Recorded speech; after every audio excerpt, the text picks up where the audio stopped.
আসো আজকে এই প্রশ্নটাকে আমরা সমাধান করব। এখানে বলা হয়েছে যে একটি ত্রিভুজের ৩ বাহুর দৈর্ঘ্য দেওয়া হচ্ছে 9:6:5।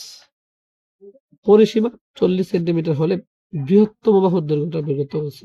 বৃহত্তম বাহুর দৈর্ঘ্যটা বের করতে বলছে আমাদের। তো তুমি চিন্তা করো, আমি যদি ধরি যে আচ্ছা পরিসীমা কথাটার মানেটা কি? পরিসীমা মানে কি? ধরো এটা একটা ত্রিভুজ। ত্রিভুজের ৩ বাহুর যোগফল না? ABC AB plus BC plus AC। পরিসীমার ৩ বাহু কি? এটা না বলো? তাহলে পরিসীমা দেওয়া আছে 40 সেন্টিমিটার আর বৃহত্তম বাহুর দৈর্ঘ্য বের করতে বলছে। তাহলে বৃহত্তম বাহু কোনটা হবে এটা পরের হিসাব। আগে বুঝো যে এদের অনুপাত যেহেতু এতটুকু দেওয়া আছে বাহুগুলোর দৈর্ঘ্যের, আমি ধরে নিই যে অনুপাতগুলোর সাধারণ রাশি হচ্ছে x।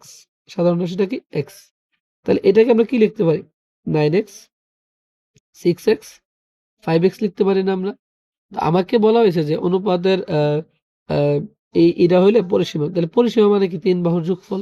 তাহলে অনুপাতগুলো সাধারণ রাশি যদি x হয়, প্রথমটা যদি 9x, দ্বিতীয়টা 6x, তৃতীয়টা 5x হয়, সবগুলোকে যদি যোগ করি 9x plus 6x plus 5x সমান কত লেখা যায়? 40। কেন যোগ করলাম? কারণ আমার পরিসীমা দেওয়া আছে সেই জন্য যোগ করলাম। যোগ করলে দাঁড়াবে হচ্ছে কত? 11 আর 9 20। তাহলে 20x ইকুয়াল হচ্ছে 40। ক্যালকুলেশন করলে দেখবে এটা আসবে হচ্ছে 2। তাহলে x এর মান 2 হলে আমাকে বলছে বৃহত্তম বাহুর দৈর্ঘ্য বের করতে বলছে। তাহলে বৃহত্তম কোনটা? 9x না বলো? বৃহত্তম 9x হলে 9 ইন্টু কত আমাদের 2, তার মানে হচ্ছে 18 সেন্টিমিটার। তাহলে এই হচ্ছে 18 সেন্টিমিটার। তারপর আসে